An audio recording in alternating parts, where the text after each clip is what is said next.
Is the injury bug already hitting you before week one of the fantasy season has barely even started? Are you feeling like Dak Prescott 5 seconds into the beginning of week one of the NFL season? Whatever it may be, we're going to talk about 6 players that could help you out, be sneaky starts who are probably sitting on your bench as we approach the first week of fantasy football.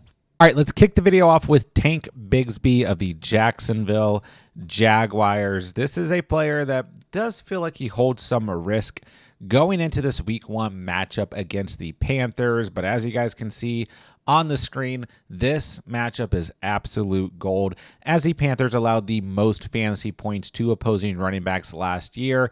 And I don't really see that there's going to be a huge difference in 2025 for this Panthers defense. But the risk is more associated with this new Liam Cohen offense under the Jaguars as new head coach, and the fact that we do have a pool of running backs who can potentially be utilized in this matchup between Bigsby, Travis Etienne, and Bashal Tootin, the rookie, right? So I think that there is some risk associated with Tank Bigsby, but I think when you look back to last season, this was the far more efficient runner for the Jaguars with 4.6 yards per carry, and he did walk away with 7 touchdowns last year. And really, when you look at profiles, right, Bigsby is a lot more similar to Bucky Irving. When we look at the Buccaneers last year, Liam Cohen was the offensive coordinator of it. I know a lot of you guys out there have heard, plenty of chatter about this all off season long, right? And Travis Etienne profile is more similar to Rashod White. And I will say with almost uncertain confidence here in week one of these two running backs is going to score in week one at home against the Panthers. I talked about this matchup all throughout the course of the week, getting us prepared for week one. This is a very good matchup across the board. This should be one of the better matchups for fantasy football overall. And I'm willing to bet that Tank Bigsby is the player at the running back position for the Jaguars who walks away with a much safer floor here in week one. And once again, just due to the matchup alone, he has plenty of upside. So if you're in a bad spot at the running back position, but Tank Bigsby is on your roster and he does sit at just 67% rostered. The time I'm recording this, he might be out there floating around if you're in a league with maybe shallow bench spots, right? So Bigsby overall, I think, is very startable here in week one due to the matchup, and he is the Jacksonville Jaguars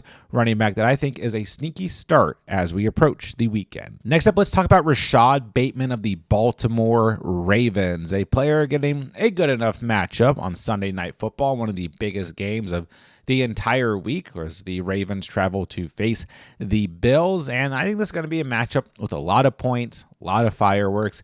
And it's really easy to forget that Rashod Bateman was pretty solid last year, a top 40 wide receiver in fantasy football. I mean, nothing crazy, but solid enough. 72 targets, 45 catches, 756 receiving yards, and 9 receiving touchdowns. Now, a little bit sporadic, but he had a lot of nice moments of upside and enough double-digit games, essentially, when he did score touchdowns, right? And I think that he could come out and be heavily utilized in this game plan in week one and just be a good flex option. Now, there is risk associated here. I mean, there's going to be risk with everybody that we talk about for the most part in today's video. We're looking at sneaky starts that might be hiding on your bench and helping you out if you're in a pickle, right? But I think this is one of those matchups where it's just going to be easy to kind of look at guys like Lamar Jackson, Josh Allen, Derrick Henry, James Cook, Zay Flowers, Mark Andrews, maybe Dalton Kincaid, but kind of forget about everybody else in between. Guys like Rashod Bateman, Khalil Shakir, maybe whoever else you like in terms of the Bills wide receivers. And once again, I think this is going to be a game with points,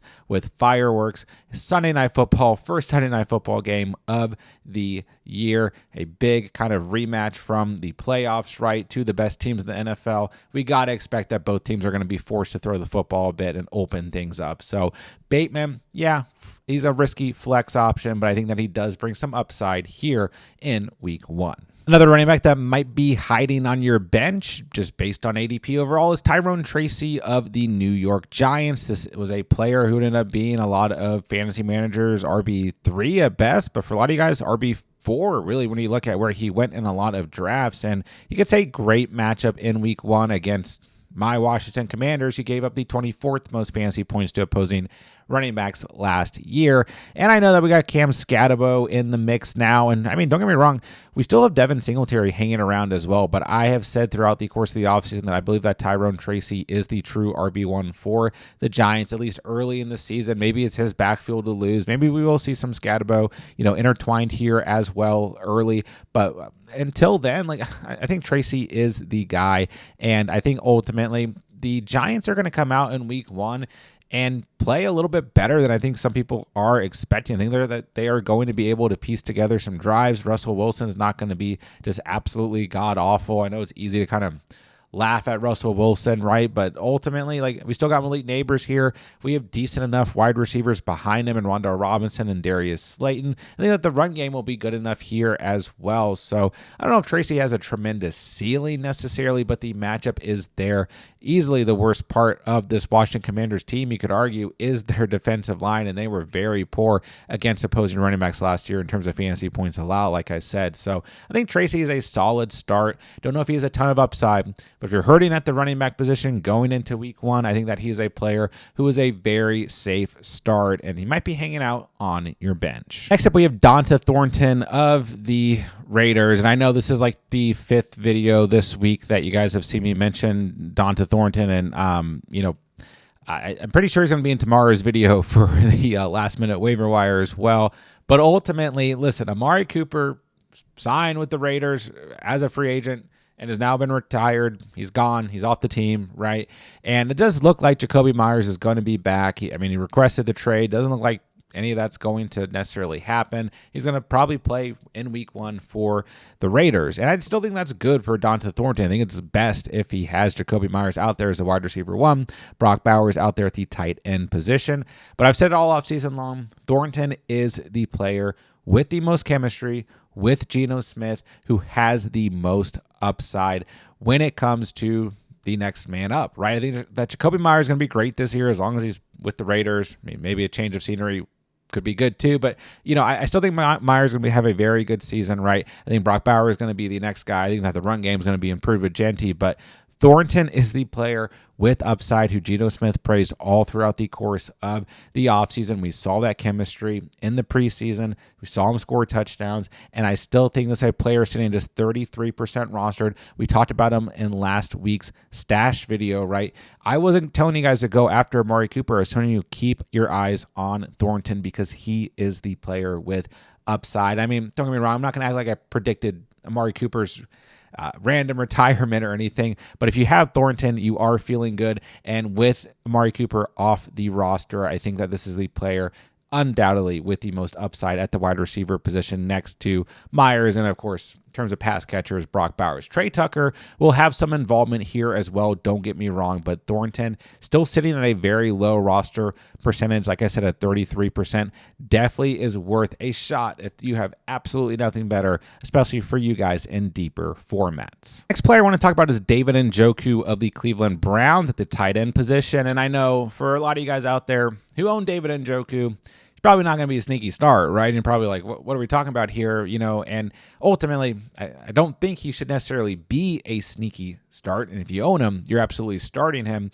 But I want to talk about David Njoku because I think if you're hurting at the flex spot, this is a player that you can just call a flex option this week. Consider him a wide receiver. If you drafted more than one tight end, if you own Njoku and maybe you picked up a second tight end post-draft or something, somebody was floating out there that you wanted to pick up, like a Dalton Kincaid or whoever it may be, a Jake Ferguson, right? I think that David Njoku is a player who should just absolutely be in your starting lineup no matter what. Whether he's your starting tight end this weekend or whether he's a player that you have to throw in the flex because you don't have anything better, right? I think that David Njoku against the Cincinnati Bengals is an absolute smash play. Joe Flacco, a quarterback, we saw a lot of those high ceiling games in recent years out of David Njoku when Joe Flacco was the starting quarterback. And ultimately, I think that we're going to see that here in week 1 in a matchup between the Bengals and Browns where I'm expecting a lot of offense. David Njoku in recent memory, once again, has played very well against the Bengals. And Joe Flacco is a quarterback who we know will get the ball to David Njoku. They have great chemistry. One of the best overall matchups for the tight end position last year, as you guys see on the screen. I don't really think that's going to change this year. And this is another one of those matchups throughout the course of preparation for week one that I've talked a lot about. This is going to be a matchup where points are scored and fantasy points are flying all over the place. This was the tight end 4 in fantasy points per game last year, the tight end 11 overall. The matchup is absolutely insane. You have to start David Njoku. I know he's not going to be extremely sneaky for everybody, but for some of you guys out there, don't be afraid to flex him. He can be considered a wide receiver here in week one. And I'm feeling so confident in David Njoku this week that I'm heading straight to Underdog to take the over on his total receiving yards, currently sitting at 49.5 total receiving yards. He did this in both games against Cincinnati last year with 76 receiving yards in the first matchup and 66 receiving yards in the second matchup. And all new users to Underdog who sign up using promo code THECATCH, that link is down below, are going to get a free NFL pick'em to use towards week one action.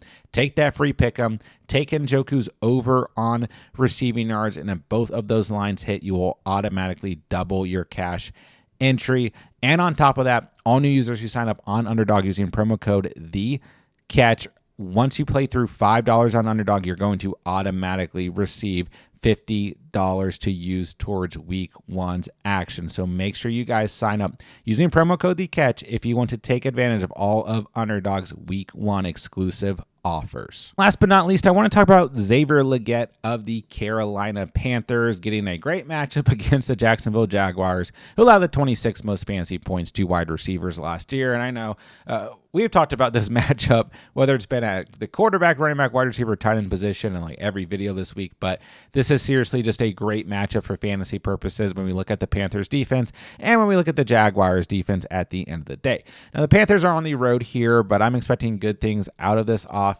And what we really want to look at here is the makeup of the wide receiver room. Jalen Coker on IR for 4 to 6 games to start the season. Adam Thielen gone now with the Vikings. And now we know that, T-Mac for sure is the wide receiver 1, but the wide receiver 2 who's going to have to step up is going to be Xavier Legette, kind of being that flanker role, the wide receiver who's going to potentially be able to stretch the field. And then the slot wide receiver at the moment is Hunter Renfrow. And don't get me wrong, Jatavon Sanders is a decent receiving tight end. And, there's good running backs here between Chuba Hubbard and Rico Dowdle, who also have great matchups in this overall matchup, right? But Xavier Legette, sitting at just 34% rostered, is a player who I think you could easily potentially pick up at the end of the week if you are in a pickle and there's nothing out there. Just throw into your lineup and cross your fingers, because once again, the matchup is there. The volume in theory should be there. They've got to have some stuff drawn up for Legette. I think that T-Mac's going to absolutely eat in this game, but there's got to be some stuff drawn up for the other wide receivers, and Legette's got to be the guy who's going to have to go out here and make some big plays if this offense is going to keep up with what their defense is probably going to allow in this game against the Jaguars. So Legette, I think there's plenty of risk here, but there's certainly plenty of upside as well. Lowly rostered, great matchup, and overall the wide receiver room is putting him in a prime position to go out and have a solid day against the Jaguars. So he is certainly a sneaky start as we approach the weekend. There you guys have it. There are 6 players who are sneaky starts as we approach week 1 of the 2025 fantasy football season. Hopefully those are some guys that can help you guys get over the hump if you are hurting, dealing with injuries, dealing with bad draft capital, whatever it may be, as we prepare for the weekend. If you guys are new to the channel, this is all we do here all year long: free fantasy football content, redraft, dynasty, and best ball. If you guys are into that, be sure to subscribe on the way out. But more importantly, if you guys have any fantasy football questions whatsoever, drop them in the comments down below. I'll answer each and every comment on this video. And of course, when the playlists do pop up wherever I put them on the screen, make sure you guys check out all of our videos for week 1 of the season, because we have everything that you would need to absolutely dominate week 1 of the fantasy season. And we'll have everything on a week in, week out basis for you guys to dominate the rest of the fantasy season. So with that, I'll say thank you guys so much for watching and or listening, and remember, you saw it here on The Catch.